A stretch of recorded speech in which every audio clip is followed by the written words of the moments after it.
सामने रख दी। और ये बिल्कुल सही है कि राजनीति आज जो है विचारधारा पे नहीं चल रही है, सत्ता की लड़ाई चल रही है। और उसका एक और लेयर मैं देखूं कि देखिए दो विचारधारा, अगर देखते हैं तो दो विचारधारा है। एक तरफ विचारधारा है जिसमें बीजेपी लीड कर रही है, दूसरी विचारधारा है जो कांग्रेस के पास है। और जो वामपंथी पार्टी है वो तो एकदम नेपथ्य में चली गई है ना। तो जो विचारधारा है धर्मनिरपेक्षता और सांप्रदायिकता, तो एक जो कांग्रेस जिस विचारधारा को लीड कर रही थी वो विचारधारा आज विपक्ष में आके खड़ी है।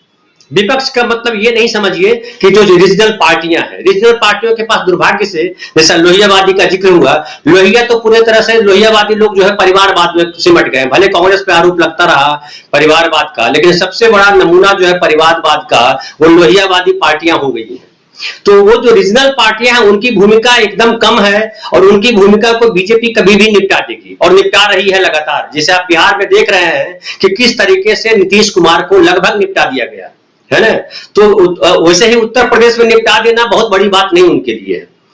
लेकिन जो सबसे इंपॉर्टेंट बात है कि जो बीजेपी जिस तरह का खेल खेल रही है, बीजेपी ने पहला खेल क्या किया? एक तो बीजेपी की राजनीति अगर देखिए तो बीजेपी के लिए, जैसा कि जेपी साहब ने कहा और मिलिंद जी ने खासतौर पर कहा कि जो शिवपाल यादव जो है वो हत्यारे लग रहे थे राम भक्तों के, वो उनके पुजारी लगने लगेंगे, बिल्कुल सही। तो बीजेपी ये जानती है कि उनको सत्ता पे कैसे बने रहना है और सत्ता पे बन करके अपनी रणनीति कैसे इंप्लीमेंट करनी है। वो देख लीजिए, आपने जो जिक्र किया कि मीट की बात कही कि नोएडा में मीट की दुकानें बंद की गई है ना, कि नवरात्रि के समय मीट नहीं बिकेगा। वो क्यों किया गया? वो एक रणनीति के तहत किया जा रहा है और रणनीति जो वही है जो बीजेपी की रणनीति है, हिंदूवाद। पहले उन्होंने मुसलमानों को किनारे किया, पहला जो कार्यकाल पूरा देख लीजिए। उसके बाद उन्होंने हमला किया जातियों पे, कहा कि जातियां खत्म कर दी है। लेकिन उत्तर प्रदेश में जिस तरह के जातियों को साधा और जिस तरह से हर पार्टी के, मतलब उनके लिए ये हो गया है कि ये किन प्रकार कोई भी पार्टी उनके लिए अछूत नहीं है। वो किसी भी पार्टी के नेता को अपने पार्टी में मिला सकते हैं और कोई पद दे सकते हैं, या उनको कोई प्रत्यक्ष तौर पे पद दे सकते हैं या अप्रत्यक्ष तौर पे दे सकते हैं, कोई दूसरा लाभ दे सकते हैं या धमका सकते हैं। तो जैसे भी दूसरी पार्टियों के नेताओं को तोड़ करके, वो दो तरह से नेताओं को भी तोड़ते हैं। एक नेताओं को तोड़ते हैं जिससे उनको मजबूती मिलती है चुनाव जीतने में, नंबर बढ़ाने में। दूसरे तरीके से तोड़ते हैं, एक साइकोलॉजिकल दबाव बनाते हैं कि जैसे सतपाल महाराज का जो जिक्र किया उन्होंने कि सतपाल महाराज को लाया, लेकिन किया क्या उनको फाइनली जो है वही सेंट्रिक पोस्ट में रख दिया। लेकिन एक मोरल प्रेशर पड़ता है किसी भी पार्टी पर, खास करके जनता पर।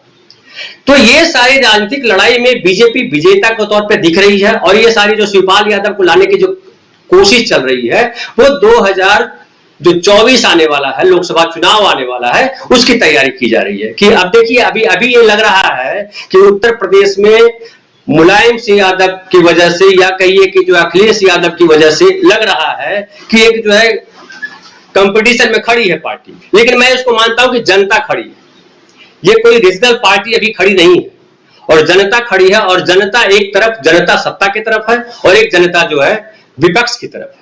कहीं मैं राजनीतिक पार्टियों को नहीं देख पा रहा हूं अभी के माहौल में।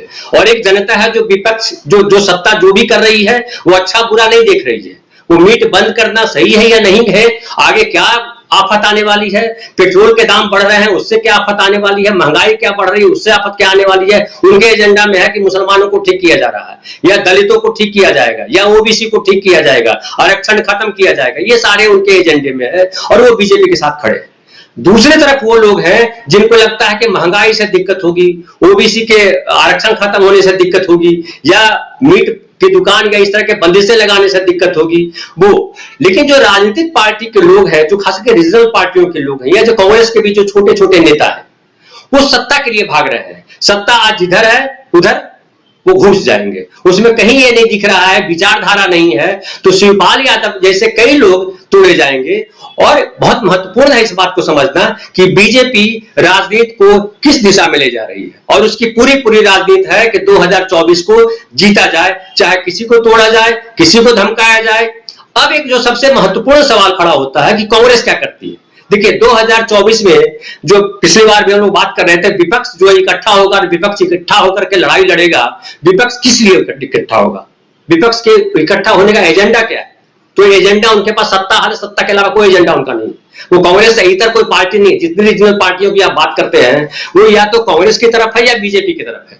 कुछ पार्टियां हैं जो कांग्रेस के साथ अभी भी बनी हुई हैं, कुछ पार्टियां हैं जो कभी बीजेपी में रहेगी, कभी कांग्रेस में आ जाएगी, जहां सत्ता जाएगी वो पार्टियां आ जाएगी, रीजनल पार्टियां इसी नोट पे चलती है। तो मूल लड़ाई जो है विचारधारा में है वो एक धर्मनिरपेक्ष आंदोलन की बात है जो जिसमें कांग्रेस लीड करती है, और एक सांप्रदायिक आंदोलन की बात है जिसको बीजेपी लीड करती है।